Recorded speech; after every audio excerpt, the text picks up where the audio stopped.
સંધાન all Gujarat integrated classroom. સેટેલાઇટના માધ્યમથી જોડતી કડી એટલે સંધાન. નમસ્તે દર્શક મિત્રો, આજે આપણે આમ તો ટાઈમ મેનેજમેન્ટની વાત કરીશું, સમય વ્યવસ્થાપનની. પણ સમય વ્યવસ્થાપનની વાત કરીએ પહેલાં વ્યવસ્થાપન અને શાળામાં એ વ્યવસ્થાપનનું શું કાર્ય છે એ અંગેની વાત સમજવી જરૂરી છે. એટલે પહેલાં આપણે વ્યવસ્થાપન એટલે શું એની વાત કરીશું.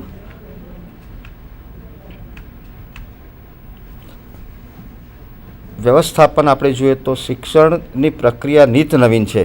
આપ સૌ શિક્ષણના ક્ષેત્ર સાથે સંકળાયેલા છો, કોઈને કોઈ સ્વરૂપમાં, કાં તો વિદ્યાર્થી સ્વરૂપમાં અથવા તો શિક્ષકના સ્વરૂપમાં. આપણે સૌ જાણીએ છીએ કે રોજે રોજ શિક્ષણની અંદર કંઈક ને કંઈક નવીન પ્રક્રિયા થયા કરે છે. એની સાથે જ આપણે સૌ જાણીએ છીએ કે શિક્ષણની પ્રક્રિયા એ ફક્ત શાળાના કે કોલેજના વર્ગખંડો પૂરતી સીમિત નથી, પરંતુ એ આજીવન સતત ચાલતી પ્રક્રિયા છે. અને જ્યારે કોઈ પણ પ્રક્રિયા આજીવન રીતે સતત ચાલતી હોય ત્યારે તેના આયોજન અને વહીવટ એ એટલા જ જરૂરી છે. એટલે આપણે આગળ જો વાત કરીએ તો દરેક વ્યક્તિ પોતાની પ્રવૃત્તિઓનું સંકલન કરી જીવનમાં પ્રગતિ કરે છે. હવે આપણે જ્યારે વ્યક્તિગત જીવનની વાત કરતા હોઈએ ત્યારે આપણા વ્યવહારુ જીવનની અંદર આપણે આપણી પ્રત્યેક પ્રવૃત્તિનું સંકલન કરીએ છીએ અને સંકલનની સાથે સાથે આપણે કયું ધ્યેય સિદ્ધ કરવું છે એ ધ્યેય સિદ્ધિની એક બાબત ધ્યાનમાં રાખીને આગળ વધીએ છીએ ત્યારે જીવનમાં પ્રગતિ થાય છે. એટલે પ્રવૃત્તિઓનું સંકલન જરૂરી છે. સંસ્થામાં પ્રવૃત્તિઓનું સંકલન એના વિકાસ અને સિદ્ધિઓ માટે જરૂરી છે.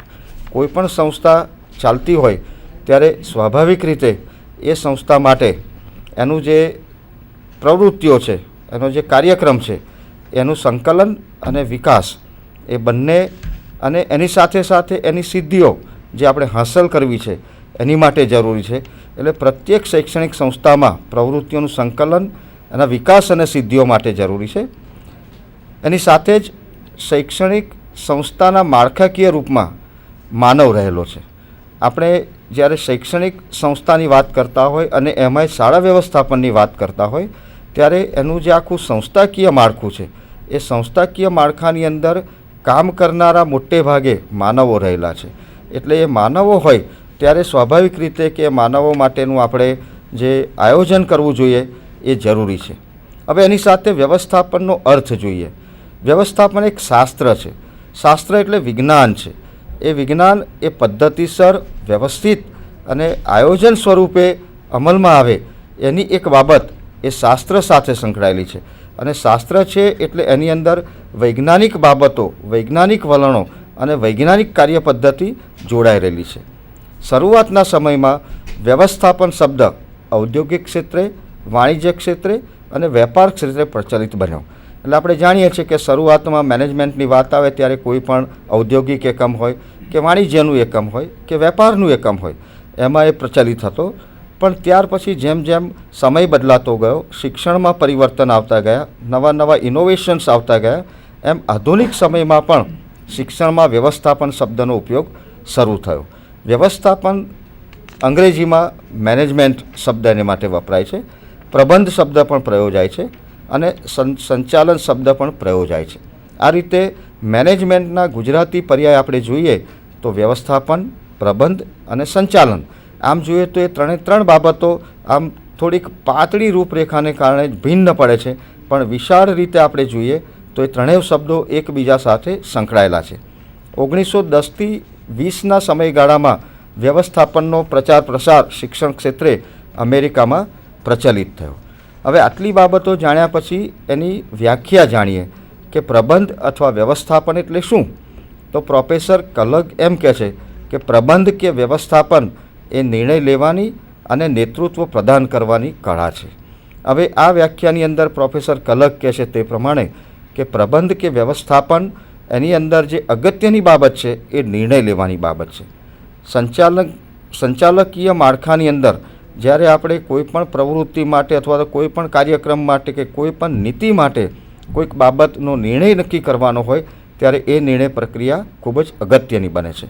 એની સાથે સાથે નિર્ણય લેવાની પ્રક્રિયા એકલી જ અગત્યની નથી, પણ સાથે નેતૃત્વ પ્રદાન કરવાનું છે.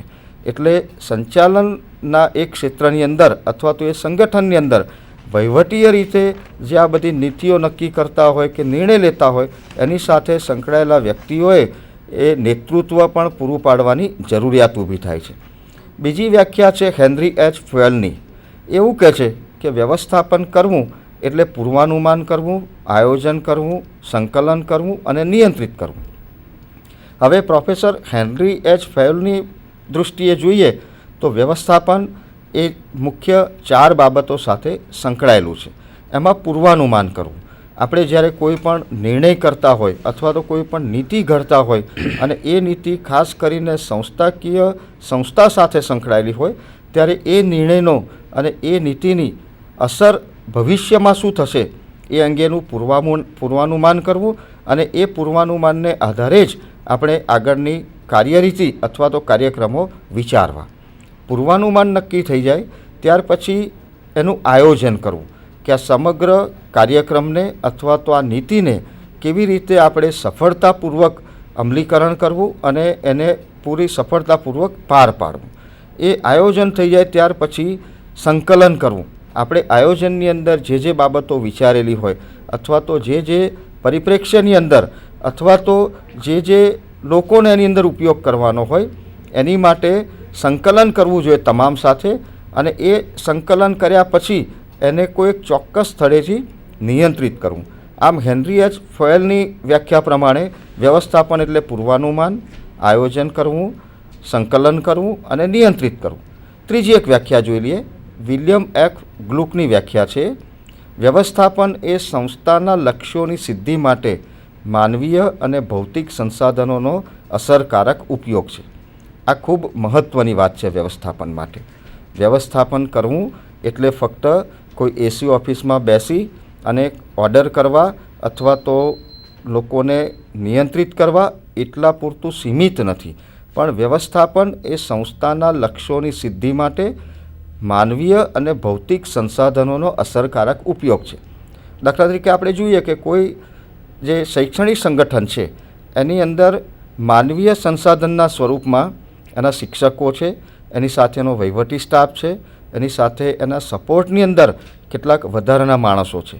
હવે આ તમામ માણસોનો અસરકારક રીતે કેવી રીતે મહત્તમ ઉપયોગ થઈ શકે એ અંગેનું આયોજન કરવાનું એક મહત્ત્વનું કામ એ આ વ્યવસ્થાપનની અંદર આવે છે.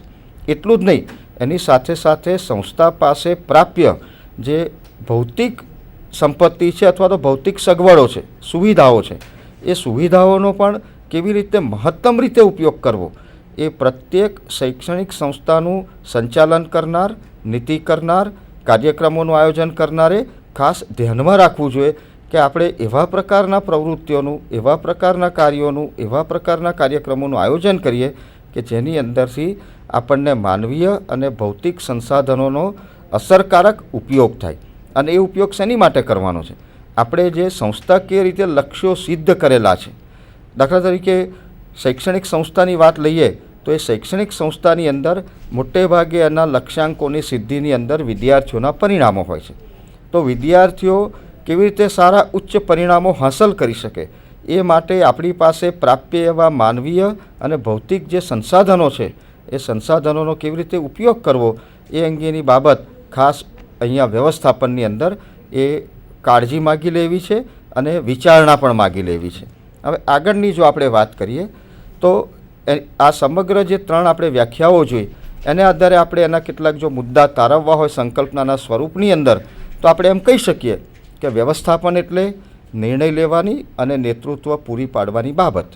એની સાથે જ પૂર્વાનુમાન કરવું, સંગઠન કરવું, નિયંત્રિત કરવું, નિદર્શન કરવું, સાથે લક્ષ્યોની સિદ્ધિની જાણકારી હોવી, માનવીય સંસાધનોનો અસરકારક ઉપયોગ.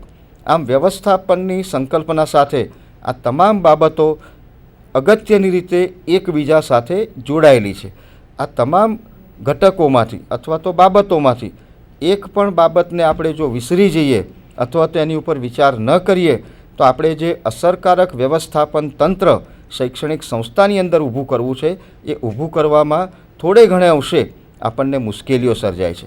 અને જેમ જેમ આવી મુશ્કેલીઓની માત્રા વધતી જાય તેમ તેમ આપણા વ્યવસ્થાતંત્રની અંદર અને વ્યવસ્થાપનની અંદર ખામી ઊભી થાય છે, જેને કારણે શૈક્ષણિક સંસ્થાઓમાં કેટલીક ફરિયાદો ઊભી થવાની શક્યતાઓ પણ રહેલી છે. હવે આપણે વ્યવસ્થાપનનું સ્વરૂપ જોઈએ તો મુખ્યત્વે આપણે શરૂઆતમાં વાત કરી તેમ એ 3 સ્વરૂપની અંદર એક પ્રબંધની બાબત આવે છે, સંચાલનની બાબત આવે છે અને સંગઠનની બાબત આવે છે. પ્રબંધની બાબતની અંદર આપણે શરૂઆતમાં જ જોયું કે પ્રબંધ વ્યવસ્થાપન મેનેજમેન્ટ એટલે કોઈપણ શૈક્ષણિક સંસ્થાઓ માટે ઉપયોગી અને જરૂરી એવી બાબતો એકઠી કરવી, ભેગી કરવી અને એને વ્યવસ્થિત એક તંત્રના સ્વરૂપની અંદર ગોઠવવી. એટલે આપણે જે જરૂરિયાત છે એ જરૂરિયાતોની ઉપલબ્ધિ કરાવી આપવાનું કામ આ પ્રબંધની અંદર થાય છે. દાખલા તરીકે આપણે જોઈએ કે કોઈ પણ શૈક્ષણિક સંસ્થા હોય તો એને એનું મેનેજમેન્ટ બોડી હોય છે. તો આ મેનેજમેન્ટ બોડીનું સ્વરૂપ શું છે અથવા તો એનું કાર્ય શું છે? તો મેનેજમેન્ટે શૈક્ષણિક સંસ્થા ચલાવવા માટે જરૂરી એવી જે ભૌતિક સુવિધાઓ છે અને એ ભૌતિક સુવિધાઓનો મહત્તમ અને અસરકારક ઉપયોગ કરી શકે એવા માનવીય સંસાધનોની જરૂરિયાત છે. એવા બંને ભૌતિક અને માનવીય સંસાધનો ઉપલબ્ધ કરી આપવાની જવાબદારી એ પ્રબંધની અંદર આવે છે. ત્યાર પછી આપણે જો બીજી વાત જોઈએ તો સંચાલન. તો સંચાલનની અંદર જે આખી પ્રક્રિયા છે એ માનવ પાસેથી કામ લેવા સાથેનો સંબંધ છે. આપણે પ્રબંધની અંદર જોયું કે પ્રબંધમાં આપણને આ બધી વ્યવસ્થા ઊભી કરી આપવામાં આવે છે. ત્યાર પછી એ પ્રબંધને આધારે ઊભી થયેલી વ્યવસ્થાઓ અથવા તો સુવિધાઓ એનું કેવી રીતે સંચાલન કરવું, એ સંચાલનની બાબત એ માનવ પાસેથી કામ લેવા સાથે સંબંધ ધરાવે છે. હવે જ્યારે આપણે માનવ સાથે કામ કરવાનું હોય ત્યારે માનવ સાથે સંબંધ રાખી હેતુઓની સિદ્ધિ સંદર્ભે કામ કરવામાં આવે છે. કોઈ પણ શૈક્ષણિક સંસ્થાની આપણે વાત કરીએ તો એ શૈક્ષણિક સંસ્થાની અંદર ઔપચારિક ફક્ત સંબંધોથી સંસ્થાની અંદર કોઈ પણ કાર્ય સફળતાપૂર્વક અને અસરકારક રીતે આપણે પૂર્ણ કરી શકતા નથી. આમ જોઈએ તો એ ભૌતિક સ્વરૂપે પૂર્ણ થાય છે, પણ એ કામ જે રીતે અસરકારક અને સફળતાપૂર્વક પૂર્ણ થવું જોઈએ એ કદાચ થતું નથી. એની માટે સંસ્થાની અંદર કામ કરતા જે માનવો અથવા તો જે કર્મચારીઓ છે જેની સાથે આપણે આ કામ લેવાનું છે એની સાથે એક પારિવારિક એવો સંબંધ ઊભી કરવાની જરૂરિયાત આ સંચાલનની અંદર ઊભી થાય છે. કારણ કે સંચાલનની અંદર જ્યારે આપણે કોઈ પણ કાર્યક્રમ, કોઈ પણ પ્રવૃત્તિ અથવા તો કોઈ પણ આયોજન કરીશું તો આયોજન આપણા હેતુની સિદ્ધિ અર્થે હશે. અને જ્યારે આપણે કોઈ પણ સિદ્ધિના અર્થે કાર્યક્રમ અથવા પ્રવૃત્તિઓનું આયોજન કરતા હોઈએ ત્યારે એની અંદર એ પ્રવૃત્તિઓ સાથે સંકળાયેલા જે શિક્ષકો હોય, અધ્યાપકો હોય, વિદ્યાર્થીઓ હોય અથવા તો અન્ય કોઈ પણ સ્વરૂપની અંદર જો માનવ એની સાથે જોડાયેલો હોય તો એની સાથે આપણે ઔપચારિક સંબંધની સાથે સાથે અનૌપચારિક કેટલાક સંબંધો અને પારિવારિક સંબંધો આપણે જો વિકસાવીએ તો આપણા કાર્યની અંદર એ પૂરેપૂરું દિલ દઈ અને કામ કરે છે. હવે આ વાત પૂર્ણ થયા પછી સંચાલનની અંદર 5 તત્વો જે છે એ મહત્ત્વના છે. આપણે આગળ પણ જોયું કે આયોજન. આપણે વ્યવહારુ જીવનની અંદર પણ જોઈએ કે આપણે કોઈ પણ કાર્ય કરવું હોય તો આપણે એની માટેનું આગોતરું આયોજન કરીએ છીએ. એ ભલે ટૂંકા ગાળાનું હોય. જ્યારે આપણે શૈક્ષણિક સંસ્થાની વાત કરીએ અને શાળા વ્યવસ્થાપનની વાત કરતા હોય અને એમાંય ખાસ કરીને એ મુદ્દો સંચાલનને સ્પર્શતો હોય તો એની અંદર આયોજન જરૂરી છે. શૈક્ષણિક સંસ્થાની અંદર સંચાલનના સંદર્ભે જોઈએ તો જુદા જુદા પ્રકારના અને જુદા જુદા સમયના આયોજનની આવશ્યકતા ઊભી થાય છે. એમાં જ્યારે શૈક્ષણિક વિષયો અને શૈક્ષણિક પ્રવૃત્તિઓ અને શૈક્ષણિક કાર્યક્રમોની વાત કરીએ તો એની અંદર અઠવાડિક અથવા તો પાક્ષિક, માસિક, સત્રદીઠ અને વાર્ષિક એવા આયોજન અને એની સાથે સાથે સહઅભ્યાસ પ્રવૃત્તિઓ જે સંકળાયેલી છે એ સહઅભ્યાસ પ્રવૃત્તિઓને પણ ક્યાં મૂકવી એ અંગેનું આયોજન ખાસ જરૂરી છે. આયોજન થાય ત્યાર પછી એ આયોજનને સંગઠનના સ્વરૂપે લઈ જવામાં આવે છે, એને સંગઠિત કરવામાં આવે છે કે આ આયોજન જે કર્યું છે એ કોઈ સ્કેટર્ડ અથવા તો છૂટું છવાયું નથી, પણ એ સમગ્ર શૈક્ષણિક સંસ્થાનું એક સ્વરૂપ છે. એ સંગઠન સ્વરૂપે આપણે એને લઈ જઈએ છીએ અને એ સંગઠનના સ્વરૂપે ગયા પછી એની સાથે સંકળાયેલા જે વ્યક્તિઓ હોય એ પછી અધ્યાપકના સ્વરૂપમાં હોય, વિદ્યાર્થીના સ્વરૂપમાં હોય, શિક્ષકના સ્વરૂપમાં હોય, વહીવટકર્તાના સ્વરૂપમાં હોય, એ તમામની સાથે આપણે એ કાર્યક્રમોનું, પ્રવૃત્તિઓનું, નીતિઓનું સંકલન કરવું પડે છે.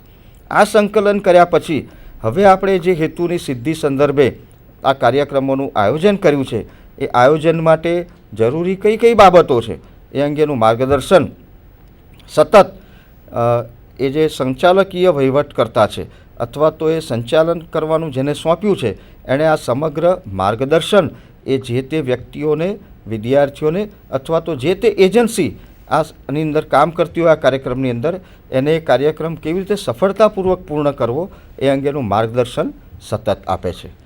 આ 4 જે સોપાનો છે એ સોપાનો પૂર્ણ થાય એટલે આપણી કોઈ પણ પ્રવૃત્તિ એ પૂર્ણ થશે, પણ એ પ્રવૃત્તિ કાર્યક્રમ પૂર્ણ થયા પછી એનું મૂલ્યાંકન પણ એટલું જ જરૂરી છે કે આ કાર્યક્રમનું આયોજન કરવાથી અથવા તો આ પ્રવૃત્તિનું આયોજન કરવાથી, આ નીતિનું અમલીકરણ કરવાથી એની શું અસર થઈ અને એની શું ક્ષતિ રહી ગઈ.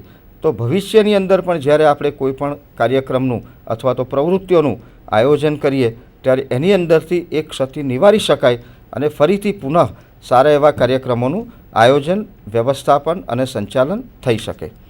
હવે સંગઠનની વાત કરીએ. સંગઠન એટલે આપણે જોયું કે જોડવું કે ભેગું કરવું. આપણે શૈક્ષણિક સંસ્થાની વાત કરીએ છીએ અને આપણે સૌ જાણીએ છીએ કે શૈક્ષણિક સંસ્થાની અંદર જે વ્યક્તિઓ કામ કરે છે એ જુદી જુદી પ્રકારની પૃષ્ઠભૂમિ ધરાવે છે, જુદા જુદા વિષયોનું એની પાસે એક એકેડેમિક વિદ્યાકીય એવું પાસું છે. એટલે એને બધા જ જે કામ કરતા જે કર્મચારીઓ છે એ જે સ્વરૂપમાં હોય એ સ્વરૂપમાં, એ શિક્ષકના સ્વરૂપમાં, અધ્યાપકના સ્વરૂપમાં, વહીવટી કર્મચારીના સ્વરૂપમાં અથવા તો પછી એ સેવકના સ્વરૂપમાં, પણ આ તમામ જે માનવીય ઘટકો છે એ માનવીય ઘટકોને ભેગા કરીને અને સંગઠિત કરીને એક સંસ્થાકીય સંગઠન માળખું ઊભું કરવાનું છે. કારણ શું છે કે અહીંયા અત્રે જે તમામ માનવીય ઘટકો એકત્રિત થયા છે એ એના સંસ્થાના નિયમિત ધ્યેયો કે ઉદ્દેશ્યોની સીધી અર્થે જ ભેગા થયા છે. એટલે સંસ્થાની અંદર કામ